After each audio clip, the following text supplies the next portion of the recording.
புனித பைபிளால இஸ்ரேல்ங்கிற நாடு உருவான கதை உங்க யாருக்காச்சும் தெரியுமா?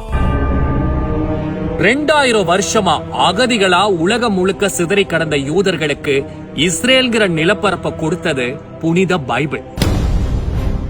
ஒரு குட்டி பிளாஷ்பேக். கிட்டத்தட்ட 2000 வருஷங்களுக்கு முதல்ல யூதர்கள் வாழ்ந்த ஜெருசலேம் பகுதியை ரோமானியர்கள் கைப்பற்றி அங்கிருந்த யூதர்களோட புனித தலங்களை சின்னங்கள் எல்லாம் அழிக்கிறாங்க. அது மட்டும் இல்லாம யூதர்களை அந்த நாட்டில இருந்து விரட்டி அடிக்கிறாங்க.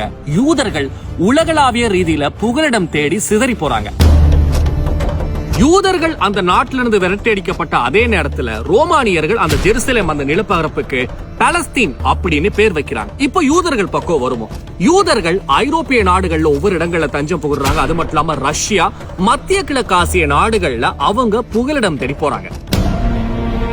அப்படி புகலிடம் கோரி போன யூதர்கள் நிறைய நாடுகள்ல அடிமைகளாக்கப்படுறாங்க, சித்திரவதை செய்யப்படுறாங்க.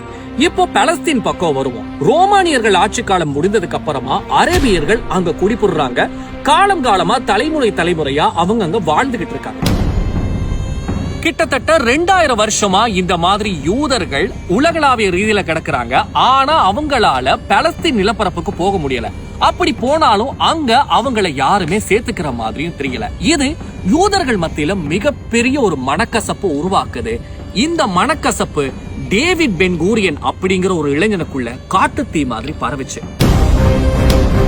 இந்த வீடியோவோட ஹீரோவே டேவிட் பென் கூரியன். இவர் ஒரு யூதர்.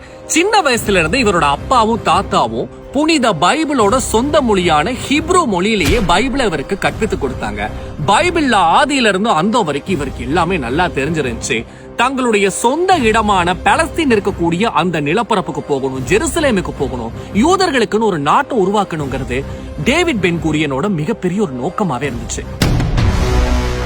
தன்னோட 20 வயசுல இருந்து கிட்டத்தட்ட 30 வருஷங்களா இவர் என்ன பண்றாரு, உலகளாவிய ரீதியில இருக்கக்கூடிய எல்லா யூதர்களையும் திரட்டி யூதர்களுக்கான ஒரு அமைப்பை உருவாக்குறாங்க.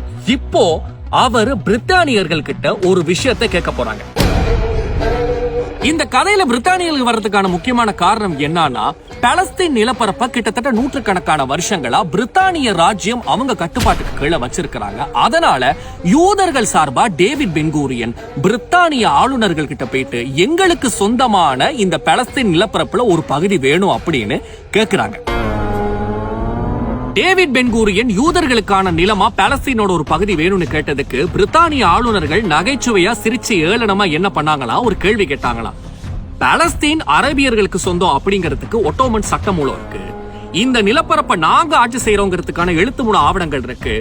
உங்க கிட்ட இது உங்க நிலப்பரப்புன்னு சொல்றதுக்கு என்ன ஆவணம் இருக்குன்னு நகைச்சுவையா கேட்டாங்களாம். அப்படி கேட்டதும் கொஞ்சம் கூட யோசிக்காம டேவிட் பென் கூரியன் தாங்கிட்ட இருந்த ஹிப்ரு மொழியில எழுதப்பட்ட புனித பைபிளை மேசையில வச்சு, இதுதான் எங்களுடைய அடையாளம், ஆதாரம்.